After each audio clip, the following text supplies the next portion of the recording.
నీళ్లుంటే పంపులు చాలు చేయొచ్చు. మేడిగడ్డ బ్యారేజు అట్లాగే దాన్ని ముట్టకుండా, దాన్ని కనీసం ఏమనకుండా, అక్కడికి ఏం డేంజర్ లేకుండా మీరు నీళ్లు ఎత్తిపోయొచ్చు.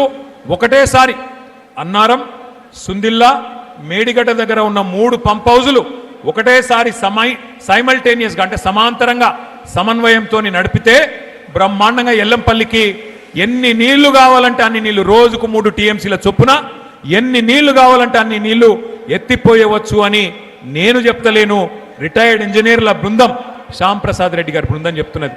ఇవాళ ఎల్లంపల్లిలో 7 టీఎంసీల నీళ్లు మాత్రమే ఉన్నాయి. నిన్న భగవంతుడు కరుణించి వాన పడ్డది. వాన పడాలనే మొక్కుదాం. కానీ కాళేశ్వరం యొక్క గొప్పతనం ఏంది అంటే, బాగా వర్షం పడ్డది అనుకోండి, పైన మహారాష్ట్రలో బాగా వర్షం పడ్డది, ఎక్కువ వర్షం వచ్చింది అనుకో, ఎస్ఆర్ఎస్పి మొత్తం నిండుతుంది, నిండి 2 దిక్కుల పొంగుతుంది. ఇటు కడెం మీదికెళ్ళి ఎల్లంపల్లికి నీళ్ళు వస్తాయి. ఇంకో దిక్కు వరద కాలువ నుంచి బ్రహ్మాండంగా మనకు డైరెక్ట్గా మిడ్మానేర్కి నీళ్ళు వస్తాయి. బాగా వర్షం పడితే, ఒక మోస్తరుగా వర్షం పడ్డది, సాధారణంగా పడ్డది అనుకో, అప్పుడు కూడా మనం ఇక్కడికి ఎల్లంపల్లి నుంచి ఇట్లా పైకి నీళ్లు లిఫ్ట్ చేసుకోవచ్చు. 2వ మార్గం. 3వ మార్గం, ఎక్కువ వర్షం పడితే ఫ్లడ్ ఫ్లో నుంచి మిడ్మానేర్కి నీళ్ళు తీసుకుపోవచ్చు. మామూలుగా వర్షం పడితే ఎల్లంపల్లి నుంచి తీసుకోవచ్చు. ఏ వర్షం లేకపోతే, ఇబ్బంది ఉంటే, కరువు ఉంటే, ఇవాళ ఉన్న పరిస్థితి ఉంటే దానికి పరిష్కారమే కాళేశ్వరం దగ్గర, కన్నెపల్లి దగ్గర పంపులు చాలు చేసి నీళ్లు తీసుకుంటందుకే కేసీఆర్ గారు పెట్టిన ఈ ప్రాజెక్ట్. అంటే ఈ ప్రాజెక్ట్ యొక్క గొప్పతనం ఏంది అంటే గది. ఏ పరిస్థితుల్లో కూడా తెలంగాణకు కరువు రాకుండా 500 సంవత్సరాల గోదావరి ప్రవాహం మొత్తం స్టడీ చేసి, అధ్యయనం చేసి, ఎక్కడికి వెళ్ళి నీళ్లు పట్టుకోవచ్చని దేవులాడి అక్కడ కేసీఆర్ గారు ప్రాజెక్టు కట్టిండు. ఇవాళ 2 పిల్లర్లు కుంగిపోతే 32 నెలలైంది రేవంత్ రెడ్డి ప్రభుత్వం వచ్చి. మరి మొన్న నేను ఒక రైతును చూసిన మాట్లాడంగా ఎంత అద్భుతంగా మాట్లాడిండు ఆయన అంటే, అవునయ్యా కేసీఆర్ కట్టిండు, చిన్న సమస్య వచ్చింది, ఏం నీకు సుతారావులు లేరా, మేస్త్రీలు లేరా, సిమెంట్ బస్తాలు లేవా, ఏం చేస్తున్నావు, ఎందుకు రిపేర్ చేయవు, ఎందుకు రైతుకు నీళ్ళు ఇయ్యవు అని చెప్పి ఒక రైతు నిలదీసిండు.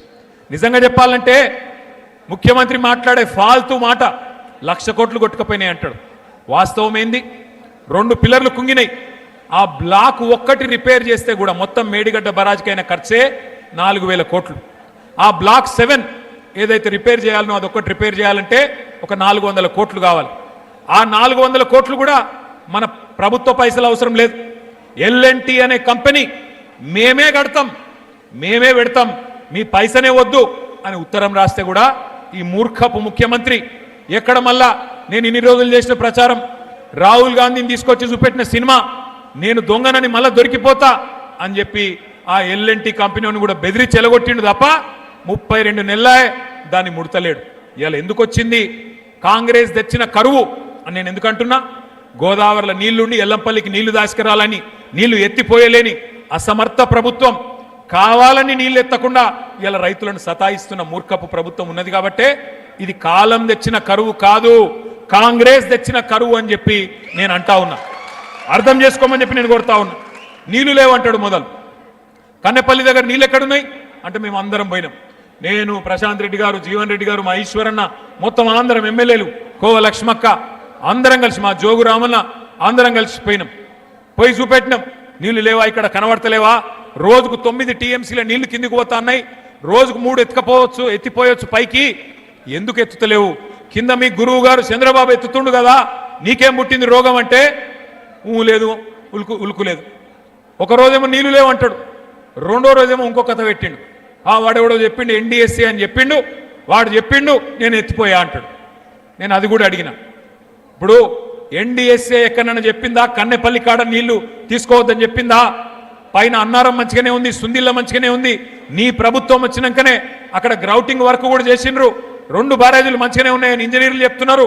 ఏం రోగమయ్యా నీకు, కిందికి గలగలా గోదావరి ఏపీకి తరలిపోతున్నది, అక్కడ పట్టిసీమ లిఫ్ట్ నడుస్తూనే ఉన్నది, నీకేం రోగమయ్యా రేవంత్ రెడ్డి అంటే మళ్ళా ఇంకేదో పిచ్చి మాటలు మాట్లాడతాడు. మీరు చూస్తున్నారు ఏం మాట్లాడుతుండో. ఎట్లనయ్యా ముఖ్యమంత్రి గారు, మరి నీళ్ల సంగతి ఏంది, కరువు వచ్చింది కదా అంటే రక్తం రక్తం రక్తం జల్లుండ్రి బీఆర్ఎస్ వాళ్ళది, చల్లుతే పంటలు వండుతాయి అని మాట్లాడిండు. మా ప్రశాంత్ రెడ్డి అన్నకు తిక్క ఉట్టింది, నిజంగా రక్తం జల్లమంటావా నా కొడక అని చెప్పి, ఇగో తీసుకోరా పోయి రక్తం అని చెప్పి రక్తం కూడా ఇచ్చిండు. రక్తం ఇచ్చి ఇగో తీసుకో మరి తీసుకొని మాకు పొలాలకు నీళ్ళు రైతులకైతే నీళ్ళు